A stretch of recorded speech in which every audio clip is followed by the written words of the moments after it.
Abusos contra crianças, adolescentes e mulheres. Uma atrocidade que cresce, e não só no Brasil, gente, mas no mundo inteiro.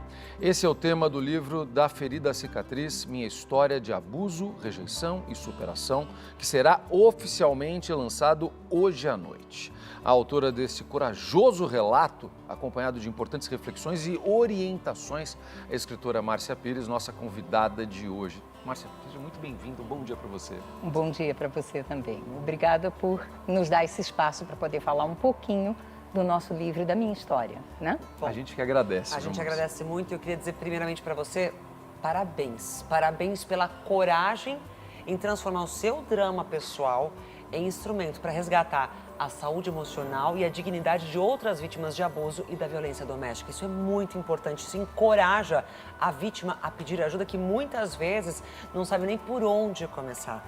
Então eu queria que você contasse um pouquinho do que aconteceu com você, como foram esses abusos que você sofreu, não só na fase da infância, mas depois também, que te levaram a trazer essa obra hoje pra gente. Logo de pequena, eu senti ser um erro. Ter vindo ao mundo e eu era um erro. Eu era um peso para os meus avós e isso desencadeou já um complexo de inferioridade. Eu me comparava com as outras meninas na escola, eu não tinha a mesma estrutura familiar que as outras tinham. E depois, quando mais tarde minha mãe mudou-se para o apartamento dela, ela não me levou com ela me deixou com os meus avós. E isso me deu uma sensação de rejeição. A criança processa de uma forma diferente e confirmou aquilo que eu tinha dentro de mim. Eu sou um erro, eu sou um peso para todos. Me deixando ali na casa dos meus avós, por causa de uma situação familiar, ela me deixou vulnerável a uma pessoa da família, meu tio, o tio preferido. E ali houve a oportunidade dele me abusar sexualmente por 1 ano e meio. E me manipular. Por quê? Para não falar. Muitas vítimas passam pela manipulação ou ameaça. Para mim foi uma manipulação emocional. Se você falar, você vai causar mais distúrbios no coração do seu avô. Não era o abuso que causaria isso, seria eu falar. E depois disso, já me sentindo, como a matéria mostrou, a criança se sente perdida, suja, ela não consegue explicar o que acontece com ela. Eu futuramente muito carente, me sentindo feia, me sentindo incapaz, me lancei num relacionamento. A princípio, nenhuma pessoa que tem um perfil de violência vai falar para você, sai da minha frente no primeiro dia que você começa aquele relacionamento. Isso vai crescendo gradativamente, mas havia aquela dependência. E aí eu experimentei o abuso verbal, o abuso emocional e, por fim, a violência doméstica, quase chegando à morte, porque eu fui por 2 vezes quase jogada do 17º andar de um prédio em São Paulo, na Aclimação. Esse, então, é um resumo dos abusos que eu passei. Como a gente viu na reportagem, muitas pessoas passam por isso, né? E eu queria saber, a decisão de expor esse seu trauma pessoal, né, e usá-lo como estímulo aí para ajudar outras vítimas dessas violências, exigiu de você uma difícil superação, né? E eu queria saber como foi esse processo de perceber que a sua ferida já não doía mais e havia dado lugar a uma cicatriz como é sugerida no título do livro, né? Eu consegui superar. E eu vou aproveitar depois para você explicar para a gente o que tem nessa caixa, porque a gente está curioso. Porque é uma caixinha que me parece ali bem diferente. Eu ganhei essa caixa e eu acho que ela explica exatamente o propósito do livro. Ela é uma caixa de primeiros socorros, primeiro socorro emocional. Incrível. Para as pessoas que passam por isso. Aqui está o livro, porque a minha história não é uma história maior de sofrimento do que tantas histórias que nós vemos todos os dias. Nós somos confrontados pela violência doméstica, o crime passional, o abuso a crianças. Então eu não posso dizer que a minha história é a mais difícil, mas o que a gente vê é a superação. A maioria das vítimas não consegue superar, porque não consegue os caminhos para chegar a esse momento. E eu consegui superar. Uma das coisas que vocês... Por que nós falamos da cicatriz? Porque eu falo hoje, é como se eu estivesse contando a história de alguém. eu vi na nossa matéria que ela se sente, ela fala, essa dor não vai sair nem depois de morta. Mas eu queria falar para você que é possível, porque essa dor que eu tinha saiu e a sua vai sair também. Então, o que me motivou foi porque o processo foi bem sozinho, é uma caminhada sozinha. E eu fui descobrindo como superar, como entender os meus traumas, como identificar reações que eu tinha que eram provenientes desse abuso.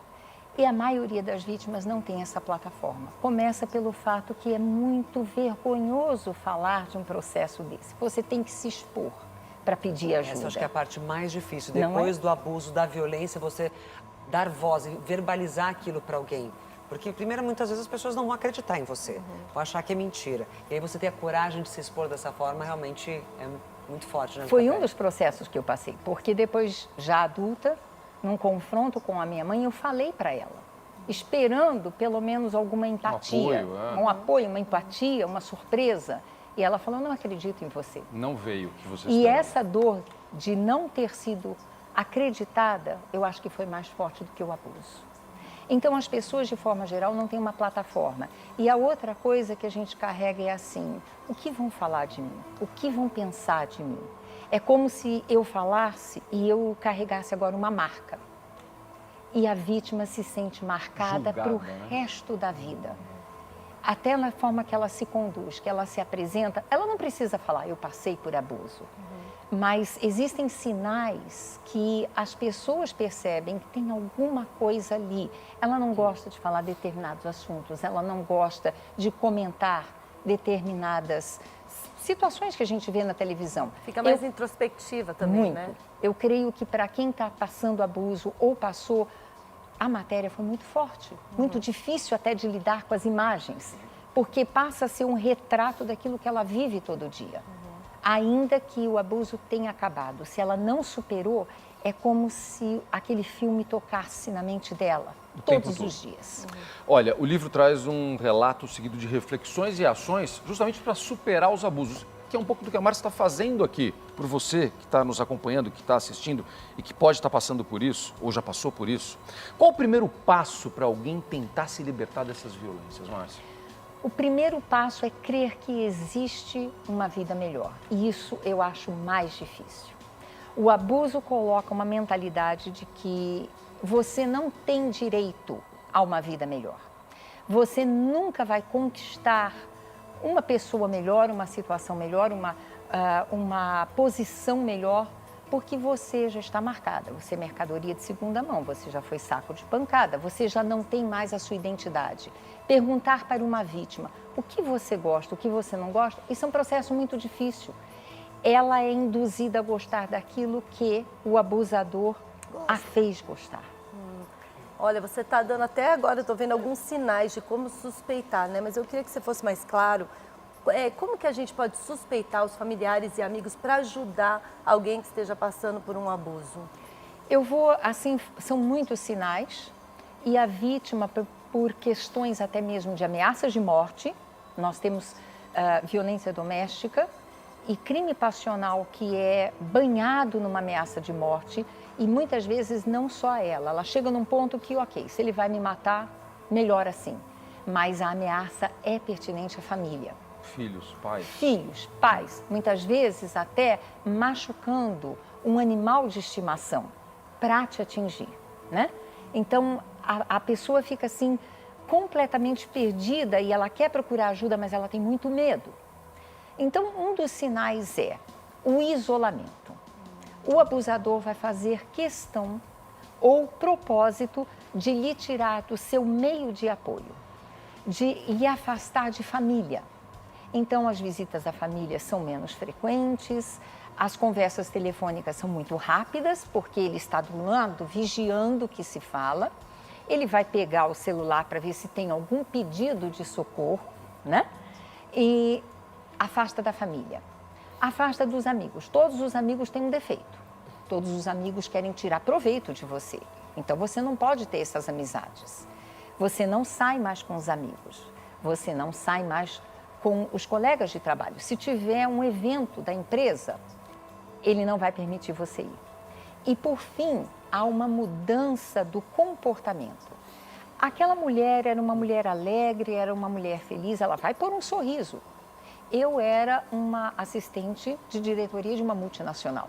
Todo dia de manhã eu tinha que colocar um uniforme, digamos assim, uma roupa corporativa, e eu liderava uma equipe de trabalho da área, trabalhando em uma multinacional. Eu botava um sorriso, mas é aquele sorriso... Era a roupa e a máscara, né? E a maquiagem, para cobrir as marcas de talvez um soco, de um empurrão. Então, eu botava aquele sorriso, mas quem estivesse perto de mim sabia que o sorriso era muito hostilizado, e pouco depois o olhar, a tristeza. E quando se tenta falar, tá tudo bem com você? A pessoa desvia o olhar e fala, tá tudo bem, tá tudo bem? Não, tá tudo ótimo. Esse fim de semana eu fui em tal lugar. São alguns sinais que talvez aquela mulher ou aquela criança precisem de ajuda. E são sinais muito importantes, que muitas vezes até para quem está ao redor, pode parecer uma bobagem, um momento de estresse, imagina, tá tudo certo, vai passar. Mas não passa, porque a gente acaba normalizando aquilo que não é normal. Porque um abuso, ele destrói sonhos, ele corrompe a autoestima. E como você disse aqui, faz muita gente sentir uma mercadoria de segunda mão, um ser humano que não tem uma chance melhor. No seu trabalho de apoio às vítimas de abuso, como é que você faz para resgatar essa autoestima, essa autoconfiança, esse dizer, eu posso mais e eu mereço? É uma hora de ajudar quem está em casa agora, viu, gente? Você que está passando por isso agora, preste muita atenção. É um processo e no livro eu vou passo a passo, porque muitas vezes a gente tem que voltar um pouquinho atrás e refazer aquele processo. Mas uma das reflexões mais importantes é fazer você entender quem você era antes do abuso. Então, essa menina de 6 anos de idade. Você tinha 6 anos essa foto? Essa foto. Quem ela era? Quais eram os sonhos que ela tinha? Ela era uma menina feliz, ou uma mulher, ou uma jovem universitária, seja qual for a sua condição. Quem você era antes do abuso? E lhe levar a entender que você ainda é aquela pessoa. O abuso vai tentar te convencer que você está marcada, que você é uma mercadoria de segunda mão, que você perdeu o seu potencial. Mas não, você ainda é aquela mulher bonita, inteligente, com potencial. O que nós precisamos fazer é resgatar essa identidade, porque talvez o abusador usou o corpo, lhe fez um saco de pancada, mas não permita que ele venha dominar a sua mente. Márcia, o que ninguém deve tolerar para não correr o risco de se transformar numa vítima de abuso? Falta de dignidade. Eu não apoio a impunidade. Eu realmente levo as vítimas a não carregarem dentro de si o ódio por aquela pessoa. Porque o ódio, a mágoa, traz a dor para a vítima, não para a pessoa. A pessoa não sofre com o sentimento que talvez esteja dentro de mim. Mas eu vou viver dependente daquele sentimento todos os dias. Eu vou reviver aquele momento todos os dias. Mas eu não apoio a impunidade. Então, se existem sinais de um comportamento abusivo, e nós precisamos educar as crianças também, a prepará-las, o que não é normal, o que é normal, que tipo de afeto, carinho, tocou, abrir um canal de comunicação, pais e filhos, para que o seu filho, a sua filha possam chegar e comentar alguma coisa na escola que não pareceu normal. A criança às vezes não entende o que está acontecendo, mas ela tem um senso. Isso não é normal. Eu me sinto mal. Se eu me sinto mal com isso, algo não é normal. E abrir esse canal de comunicação. E para os adultos, existem sinais. Não aceite. Não aceite ser desmerecida, não aceite ser reduzida, não aceite comentários pejorativos, negativos ao seu respeito. Não aceite um empurrão, não aceite um tapa, porque isso vai escalando e chega fora de proporção, como para mim chegou, quase sendo jogado do 17º andar. Nossa, a gente sabe que a rede de apoio, né, Márcia, é muito importante, familiares, amigos. Agora eu queria saber como que seu marido ajudou você nessa superação. Meu marido viu o fim do processo. Quando eu já estava bem encaminhada, já tinha encontrado uma fé, um ser superior que me ajudou a ter aquele processo.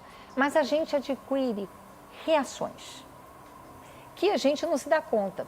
Talvez alguém já virou para você e falou assim, por que você fala assim de você? Por que você age assim?